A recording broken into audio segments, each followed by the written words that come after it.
바람에 실려오는 커피탄 내음과 구겨진 이불 냄새.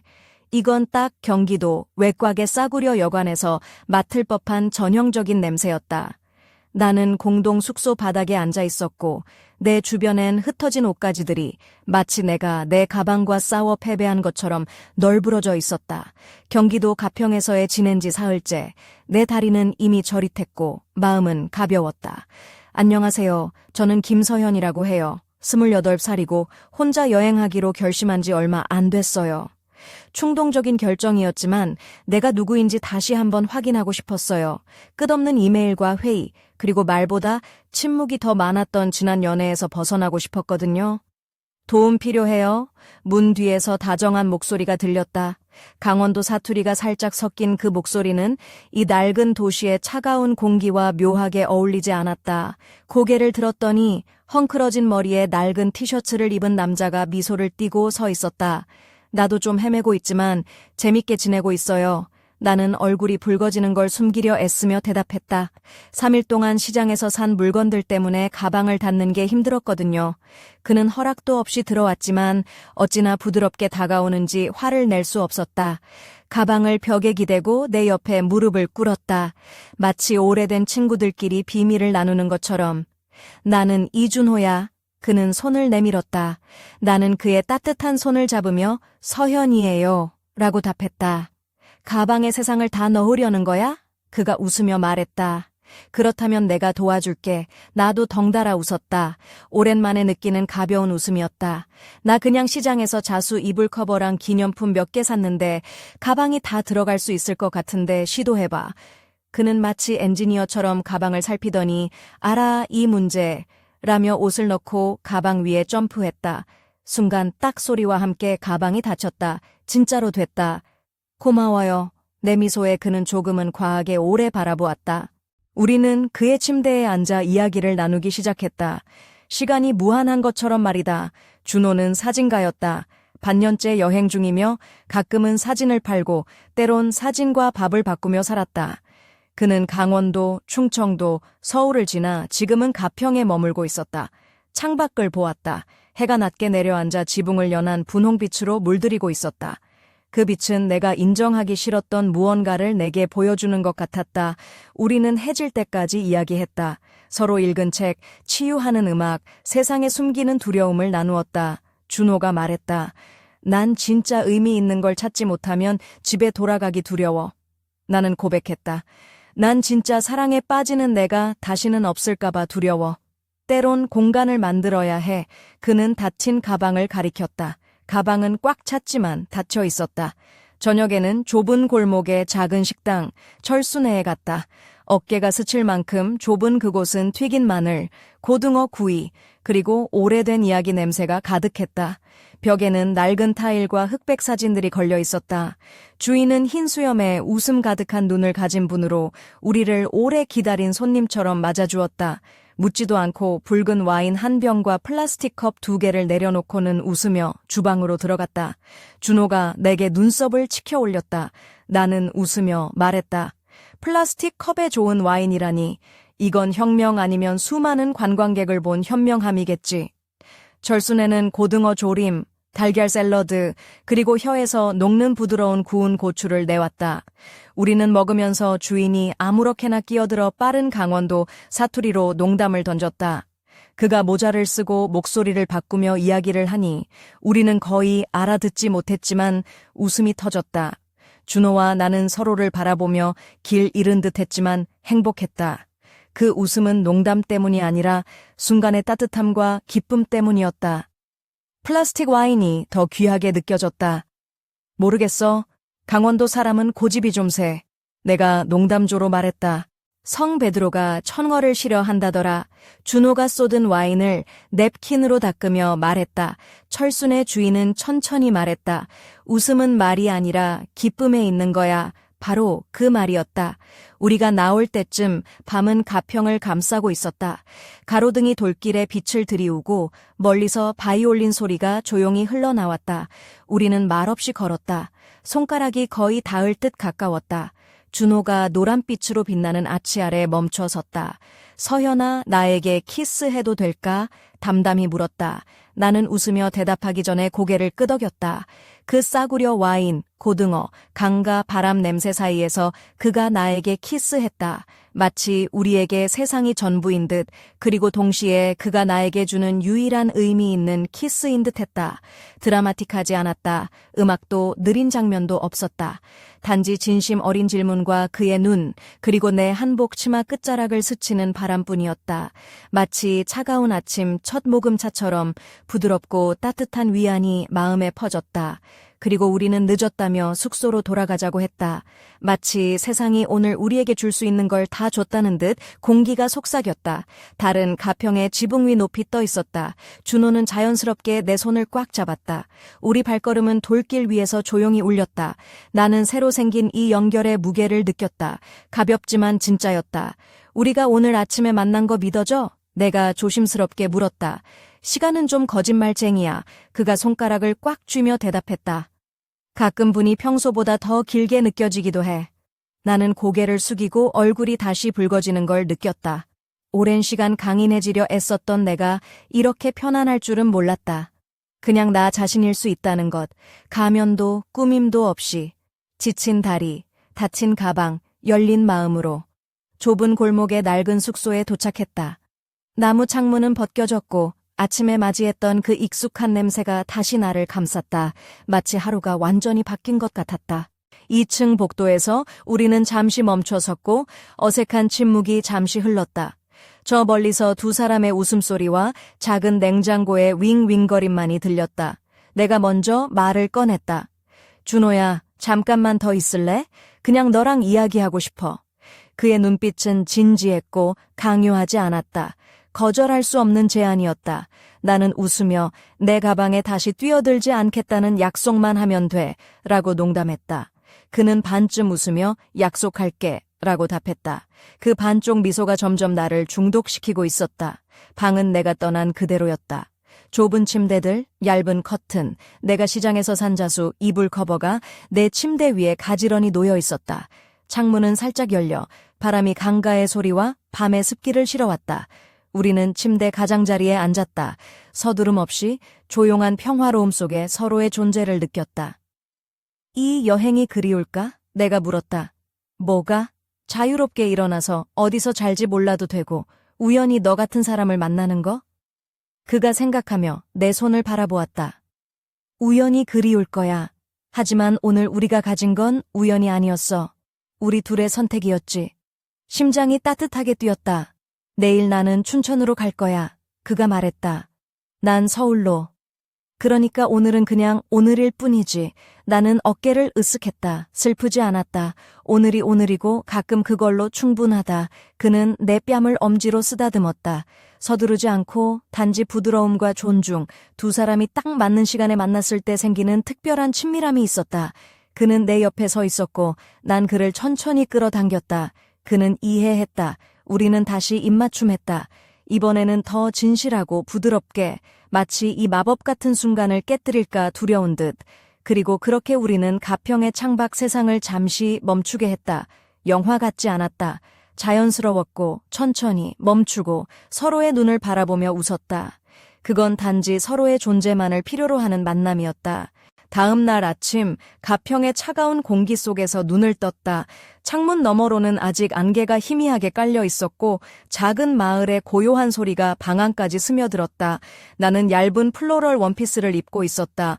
목선이 살짝 드러나는 디자인에 허리선은 은은하게 강조되어 있었고 발끝에는 낡은 베이지색 플랫 슈즈를 신었다. 은은한 진주 목걸이가 목을 감싸며 오래된 시장에서 산 자수 이불 커버의 꽃무늬와 묘하게 어울렸다. 이런 옷차림이 낯선 여행지에서 나를 조금 더 당당하게 만들어주는 듯했다. 준호는 이미 내 옆 침대에 누워 스마트폰을 만지작거리고 있었다. 그의 검은 머리는 여전히 헝클어져 있었고 회색 스웨터에 찢어진 청바지를 입고 있었다. 사진작가답게 늘 자연스러운 스타일이었다. 오늘은 어디 갈 거야? 그가 물었다. 난 춘천에 가볼까 해. 도시도 좋지만 가끔은 자연이 필요하잖아. 그리고 닭갈비도 먹어야지. 나는 웃으며 말했다. 준호는? 난 서울에 들렀다가 강릉 쪽으로 내려갈 생각이야. 사진 찍을 곳이 많거든. 그는 카메라 가방을 챙기며 말했다. 근데 가방 닫는 건 이제 혼자서도 잘해? 하하, 내 덕분에 이젠 전문가야. 나는 장난스럽게 눈을 굴렸다. 그는 웃으며 내 손을 살짝 꼬집었다. 장난치지 마. 그 가방 속에 아직도 네 모든 세상이 들어있잖아. 나는 갑자기 얼굴이 화끈 달아올랐다. 내 세상이라니 너무 과장하는 거 아니야? 과장? 그럼 넌 세상에서 가장 멋진 혼란 덩어리야. 준호가 웃으며 말했다. 너처럼 복잡한 사람이 어디 또 있겠어? 나는 고개를 흔들며 웃었다. 난 그냥 평범한 직장인일 뿐이야. 매일 이메일에 치이고 회의에 치이고 연애도 실패하고 여행도 충동적으로 다니고 그래서 여행하는 거잖아. 평범함에서 벗어나고 싶어서. 준호가 진지하게 말했다. 너는 그 누구보다 특별해, 서현아. 그의 말에 마음이 묘하게 따뜻해졌다. 하지만 한편으로는 이 모든 게 너무 갑작스러워서 이 감정들이 정말 현실인지 혼란스러웠다. 준호야, 우리 언제 다시 만날 수 있을까? 나는 조심스럽게 물었다. 그는 잠시 생각하다가 말했다. 다음 주에 브런치 어때? 서울에서. 서울에서? 나는 놀라며 웃었다. 그럼 나도 준비해야지. 이번엔 진짜로 멋지게 입고 가야겠네. 그래야지. 네가 그 낡은 원피스만 입고 나타나면 나 진짜 당황할 거야. 그가 웃으며 농담했다. 나는 귀엽게 눈을 찡긋했다. 그럼 이번엔 네가 멋진 셔츠 입고 나를 맞이해야지. 우리 둘 다 웃으며 서로를 바라봤다. 그 순간 여행지에서 만난 두 사람이 앞으로 어떤 이야기를 써내려갈지 몰라도 지금 이 순간만큼은 분명히 특별했다. 짐을 챙겨 숙소를 나서는 길, 나는 가볍게 가방을 메고 골목길을 걸었다. 바람이 치맛자락을 살짝 흔들었고 나는 그 바람 속에서 내 마음 한켠이 조금은 자유로워진 걸 느꼈다. 그러다 문득 가방 속 깊숙이 숨겨진 사진 한 장이 눈앞에 떠올랐다. 준호가 찍은 해질녘 강가에 앉아있는 한 여자의 뒷모습. 그 사진 속 그녀의 실루엣은 어딘가 쓸쓸해 보였지만 동시에 무언가를 기다리는 듯한 희망도 품고 있었다. 이 사진 대체 무슨 의미일까? 나는 혼잣말을 하며 가방을 단단히 메었다. 그리고 그 순간 내 심장 속 어딘가에 묘한 떨림이 다시 시작되었다. 마치 이 이야기가 이제 막 본격적으로 시작되려는 듯이. 다음 만남은 과연 어떤 이야기를 불러올까? 그 미스터리가 내 마음을 사로잡았다. 어느새 서울의 가을은 한껏 물들어 있었다. 나는 간결하면서도 세련된 연보라색 블라우스에 검은 하이웨이스트 스커트를 입고 있었다. 발끝에는 살짝 굽이 있는 검은 구두, 목에는 할머니가 물려주신 은은한 실버 체인 목걸이를 걸었다. 머리는 자연스러운 웨이브로 풀었고 가벼운 립스틱이 내 입술을 살짝 물들였다. 준호와의 약속 장소인 홍대의 한 카페에 도착하자 그는 이미 창가에 앉아 있었다. 청색 셔츠에 진한 청바지를 입고 카메라 가방을 옆에 두고 있었다. 그의 눈은 여전히 반짝였고 미소는 따뜻했다. 서현아, 왔네. 그가 손을 흔들며 말했다. 준호야, 오랜만이야. 나는 웃으며 그에게 다가갔다. 그의 손을 잡자 손끝에 전해지는 묘한 떨림이 있었다. 우리는 카페 구석에 앉아 서로의 일상과 여행 이야기를 나누었다. 그는 최근에 다녀온 제주도의 사진들을 보여주었고 나는 직장에서 있었던 소소한 에피소드들을 털어놓았다. 가끔씩 그의 눈빛이 나를 향해 머물렀고 나는 그 시선에 살짝 긴장했다. 서현아, 사진 찍는 게 점점 더 좋아지네. 너도 이제 내 카메라 앞에서 자연스러워졌어. 준호가 장난스럽게 말했다. 그렇다고 내가 모델은 아니잖아. 나는 살짝 고개를 젓고 웃었다. 모델 아니어도 돼. 네가 행복해 보이면 그걸로 충분해. 그의 말에 마음 한켠이 따뜻해졌다. 카페 창밖으로는 노랗게 물든 은행나무 잎들이 바람에 흔들렸다. 가을의 냄새가 살짝 코끝을 스쳤다. 우리는 그 순간 마치 시간이 멈춘 듯한 기분을 느꼈다. 그러다 준호가 진지한 표정으로 말했다. 서현아, 사실 이번에 제안을 받았어. 이탈리아에서 큰 프로젝트가 있는데 참여할 수 있을지 모르겠어. 나는 순간 숨이 멎는 듯했다. 이탈리아라니, 그럼 우리 만남은? 모르겠어. 길고 힘든 시간이 될 수도 있어. 그는 고개를 숙였다. 하지만 네가 있어서 용기를 내고 싶어. 그 말을 듣자 내 마음은 뒤죽박죽이 되었다. 우리가 함께할 수 있을까? 이 거리가 우리를 갈라놓을까? 하는 생각이 머리를 스쳤다. 준호야, 내 꿈을 응원할게. 설령 우리가 떨어져 있어도 난 우리가 다시 만날 거라고 믿어. 나는 그의 손을 꼭 잡았다. 그날 저녁 우리는 한강공원에 앉아 노을을 바라보았다. 붉게 물든 하늘 아래 우리의 그림자가 길게 늘어졌다. 그 순간 영화 같은 장면은 아니었지만 진짜 우리만의 이야기가 시작된 느낌이었다. 하지만 이 이야기가 앞으로 어떤 결말을 맞을지 아직은 아무도 몰랐다. 그리고 그 불확실함이 오히려 우리를 더 강하게 만들었다. 다음 이야기는 어디에서 펼쳐질까? 우리의 사랑과 꿈이 교차하는 그곳에서 또 어떤 선택을 하게 될지 궁금하지 않은가? 어느 날 아침 브런치 카페의 따스한 햇살 속에서 나는 조심스레 문을 열었다. 지난밤 내린 가을비 덕분에 거리는 촉촉했고 은행나무 잎들은 더욱 선명한 금빛으로 빛났다. 나는 부드러운 크림색 니트에 진한 청색 데님 팬츠를 매치했고 발에는 편안한 흰색 스니커즈를 신었다. 목에는 할머니가 물려주신 진주 귀걸이와 함께 은은한 라벤더 향이 나는 향수를 뿌렸다. 오늘은 준호와의 만남이 있는 날이라 마음이 조금 설렜다. 카페에 들어서자 준호가 창가 자리에서 이미 기다리고 있었다. 검은 가죽 재킷에 회색 티셔츠를 입고 있었고 카메라 렌즈를 닦으며 나를 반겼다.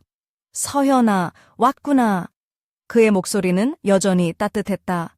우리는 잔잔한 음악이 흐르는 가운데 커피를 마시며 이야기를 나눴다. 준호는 이탈리아 출국이 점점 가까워지자 마음이 무거워진다고 고백했다.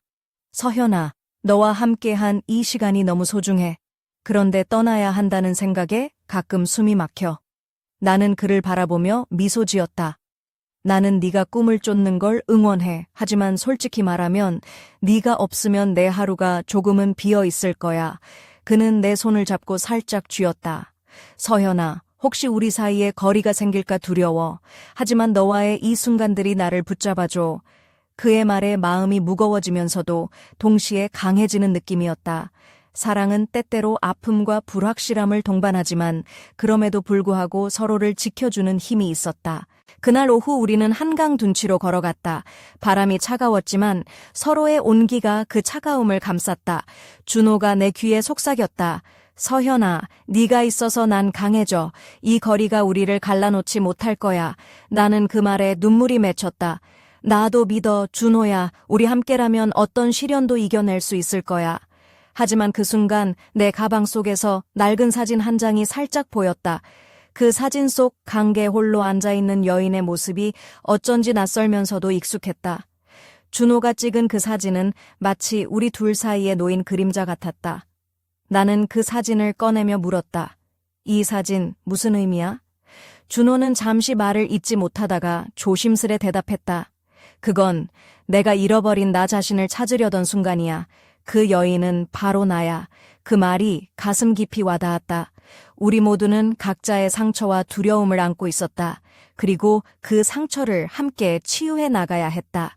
밤이 깊어가면서 우리는 서로를 꼭 안았다. 불확실한 미래에도 함께하겠다는 약속을 마음속에 새기며. 하지만 그날 이후로 준호의 마음속에 점점 더 깊은 갈등이 자리 잡기 시작했다. 그리고 나는 그 갈등의 끝에서 어떤 선택을 해야 할지 고민하게 되었다. 우리의 이야기는 이제 시작에 불과했다. 다음에는 어떤 파도가 우리를 기다리고 있을까? 이 사랑은 과연 어디로 향할까? 그 미스터리가 나를 조용히 사로잡았다. 늦은 가을 브런치 카페에서 만난 이후로 며칠이 흘렀다. 나는 집 앞 작은 공원 벤치에 앉아 있었다. 옅은 베이지색 코트에 검정 터틀넥을 받쳐 입고 무릎까지 오는 딥 블루 스커트를 매치했다. 발에는 부드러운 가죽 부츠를 신었고 손목에는 간결한 실버 팔찌가 반짝였다. 머리는 깔끔하게 묶었고 입술엔 연한 코랄빛 립스틱을 발랐다. 가을 바람이 코트를 살짝 날리며 내 귓가를 간지렸다. 그날 오후 준호에게서 한 통의 메시지가 왔다. 서현아, 오늘 시간 괜찮아? 중요한 얘기 좀 하고 싶어. 문구는 짧았지만 묘하게 무거웠다. 나는 바로 답장을 보냈다. 그래, 어디서 만날까? 우리는 조용한 카페에서 마주 앉았다. 준호의 얼굴에는 평소와 다른 긴장감이 서려 있었다. 그는 깊은 숨을 들이쉬더니 말했다. 서현아, 이탈리아 프로젝트가 확정됐어. 출국 날짜가 가까워지고 있어. 내 심장은 쿵, 무언가 무너지는 소리가 났다. 그래, 축하해 준호야. 내 꿈이니까 당연히 응원해야지. 그의 눈동자가 잠시 흔들렸다. 하지만 나 혼자 가는 게 아니라 우리 사이도 시험대에 오를 거야. 난 이거 어떻게 해야 할지 모르겠어. 나는 가방에서 작은 손수건을 꺼내 손을 닦았다. 우리 잘 해낼 수 있을 거야. 서로 믿으면 돼. 그는 고개를 끄덕이면서도 눈빛에서는 불안이 사라지지 않았다. 서현아, 너와 함께한 시간들이 내게 얼마나 큰 의미인지 몰라. 그런데 멀리 떨어져 있으면 그 의미가 변할까봐 두려워. 나는 그의 손을 꼭 잡았다. 사랑은 거리가 아니라 마음으로 하는 거야. 그걸 믿어줘. 그날 저녁 우리는 함께 걷던 한강 둔치에서 멈춰 섰다. 잔잔한 강물 위로 도시의 불빛들이 반짝였고 차가운 바람이 불었지만 우리 둘은 서로를 감싸 안았다. 서현아, 너와 함께라면 어떤 어려움도 견딜 수 있을 것 같아. 준호가 속삭였다. 나는 그 말에 눈물이 맺혔다.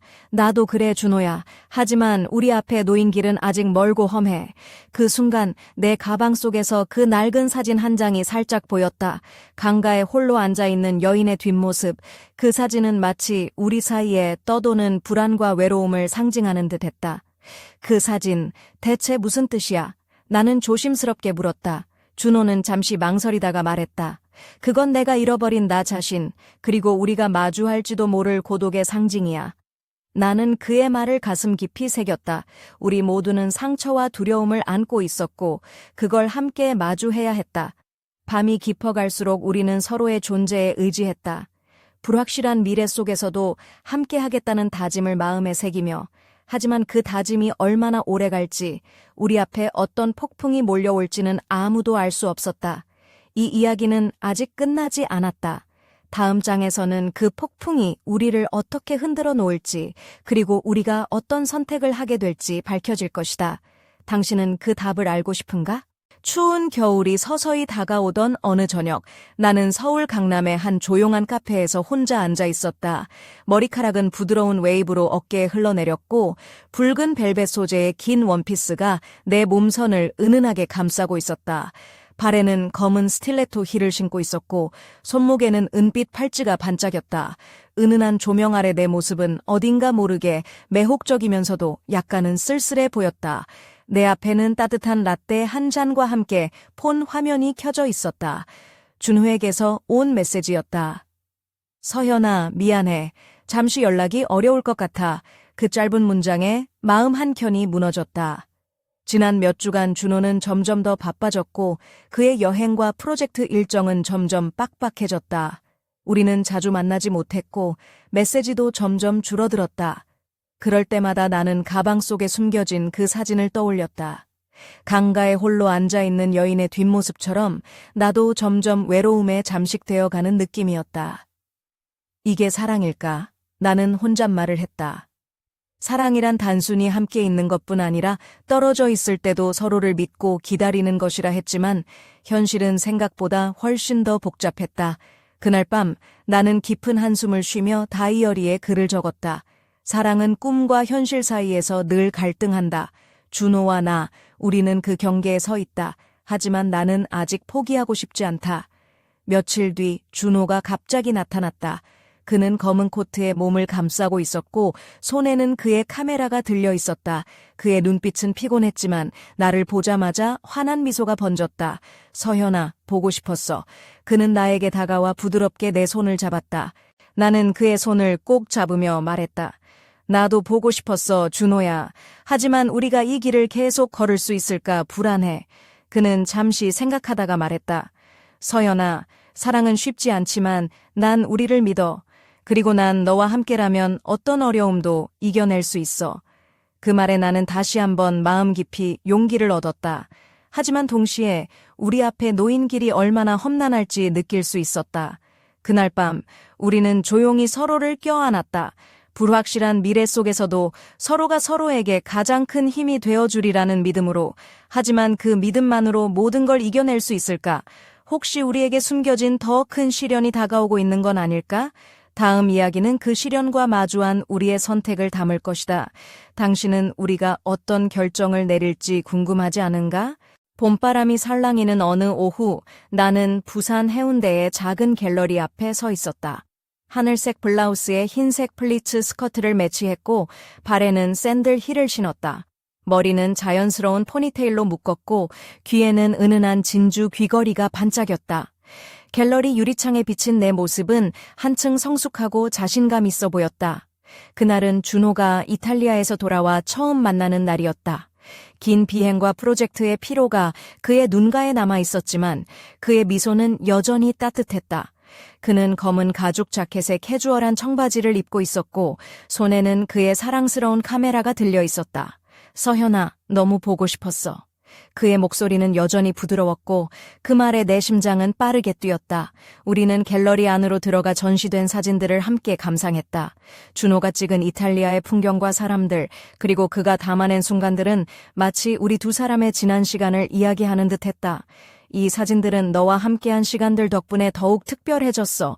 준호가 말했다. 나는 그의 손을 잡으며 대답했다. 나도 네 사진 덕분에 세상을 조금 더 아름답게 볼 수 있게 됐어. 그날 저녁 우리는 해운대 해변을 걸었다.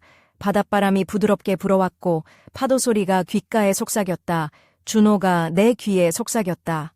서현아, 앞으로도 함께 이 길을 걸어가자. 어떤 어려움이 와도 우리 둘이라면 극복할 수 있을 거야. 나는 그의 손을 꼭 잡으며 말했다.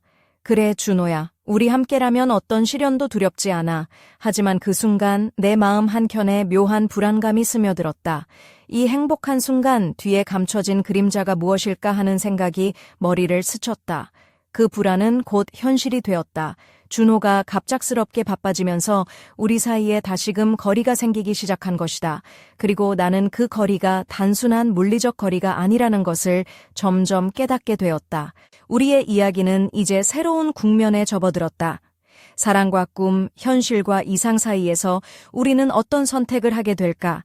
다음 이야기는 그 선택의 순간을 담을 것이다. 당신은 우리가 어떤 길을 선택할지, 그리고 그 길이 우리를 어디로 이끌지 궁금하지 않은가?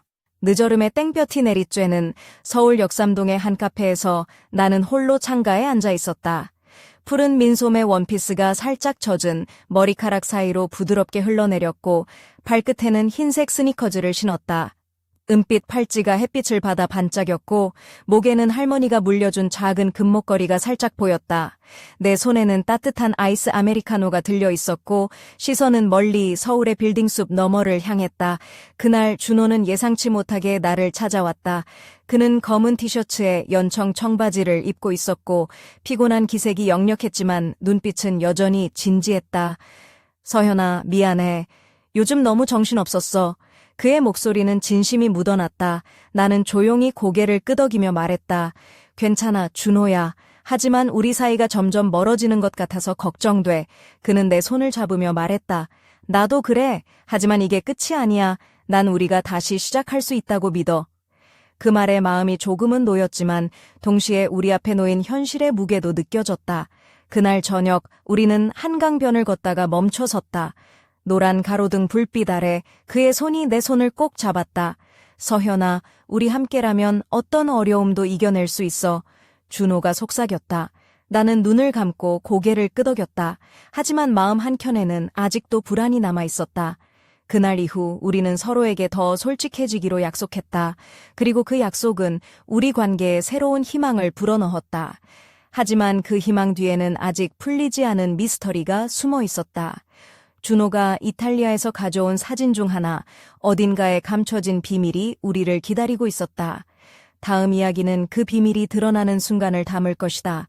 당신은 그 비밀이 무엇일지 그리고 우리의 사랑에 어떤 영향을 미칠지 궁금하지 않은가? 가을비가 촉촉이 내리던 어느 저녁, 나는 서울 성수동의 작은 아파트 거실에 앉아 있었다. 짙은 와인색 니트에 검은 슬림 팬츠를 입고 은은한 향초 불빛 아래 손에 든 따뜻한 차를 홀짝였다. 머리는 자연스럽게 묶었고 목에는 얇은 은목걸이가 살짝 빛났다. 창밖으론 빗방울이 유리창을 두드리고 있었다. 그날 밤 준호가 나에게 중요한 사진을 보여주었다. 이탈리아에서 찍은 한 장의 흑백 사진이었다.